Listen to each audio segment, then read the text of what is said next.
Now to the larger issue of 2016, Governor Christie's prospects for a possible presidential run. After a resounding victory in November re-election, the national press labeled him a presidential front-runner. The cover of Time magazine, you might remember, called him the elephant in the room. So will the scandal impact future Republican support? Here with me now is the chairman of the Republican Party, and that is Reince Priebus. You might be a little bit cautious about weighing in on this, and I want to ask this question as a close political observer.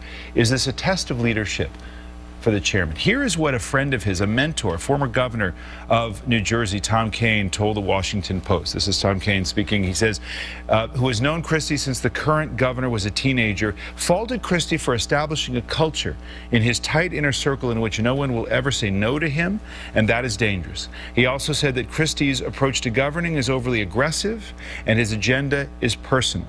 Is this a leadership problem for the governor? No, I don't. In fact, I think what you saw the other day was leadership, was something that showed that, look, everyone is fallible, David. I'm fallible, you are, everyone on these panels, we all make mistakes. But the real question is, what do you do when mistakes happen? There's no question. He admitted mistakes happen. He admitted he trusted people that lied to him. America's a forgiving people, but they're forgiving when you take ownership, you admit mistakes, you take corrective action, and that's what Christie showed. He stood there for 111 minutes in an open dialogue with the press. Now, only if Barack Obama and Hillary Clinton would give us 111 seconds of that would we find out some things we want to find out about Obamacare, Benghazi, the IRS. I mean, Christie's been totally Let me pick up on that point, Chairman. So you have said about the president and the IRS scandal, and there's been no direct tie, of course, to what happened at the IRS to the president, just as there has not been a direct tie to Governor Christie here. But you said then about the president that he set a tone for these things to happen. Is that true here? But here's the difference. Is that true here? Did Governor Christie set a tone where the people who exacted this act of petty political retribution thought the boss would acquiesce? Here's what he did. It was okay. Here's what he did, and here's what he admitted. He admitted that he trusted people that lied to him, and he's asking a lot of questions about himself as far as why that happened. But the question I asked, wait a minute, did he set a tone? Wait a minute. Did he set the tone? Because that's what you said the president. He trusted people that lied to him, and he fired those people. The president doubles down on Eric Holder. He doubles down on Hillary Clinton and Lois Lerner and Susan Rice. It's the opposite effect. Hold on. Well, there's some deflection going on here, and I respect your position. You said in May of you're the one who brought up the president and the IRS as a comparison. You said there's no denying he, the president, created a culture in his administration that encouraged the targeting of these groups. There's not evidence to prove that linkage. That's your assertion. But if it's good, if that's your assertion about tone there, why isn't it true of Governor Christie setting a tone?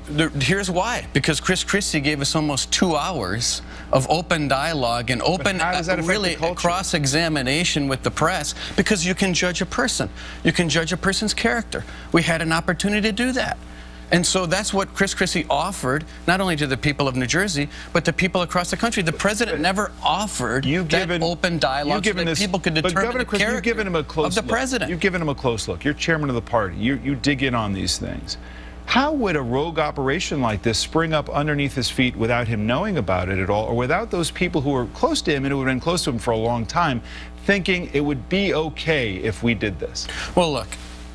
New Jersey is a huge, complicated government, and so is the Port Authority. People made decisions at the Port Authority that they shouldn't have made, and those people are gone. The person that oversaw, at least in part, some of the decisions at the Port Authority seemed to have apparent knowledge of what was going on. She's gone.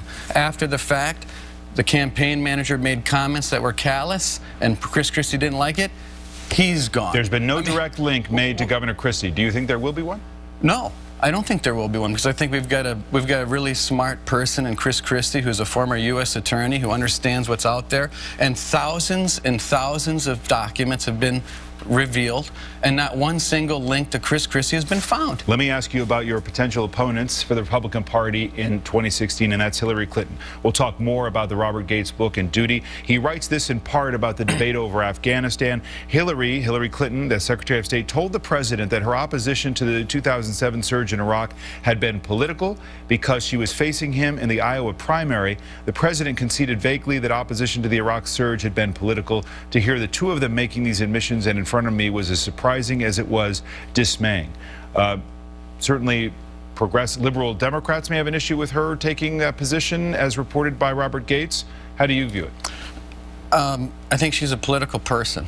And I think what this country is starving for are real, authentic people that want to serve this country with a pure heart. And when they read these things about Hillary Clinton, when they examine her life, they question it.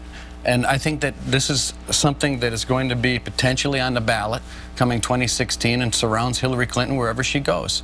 Is she real? Is she authentic? Is she genuine? Does she want to serve this country with a pure heart?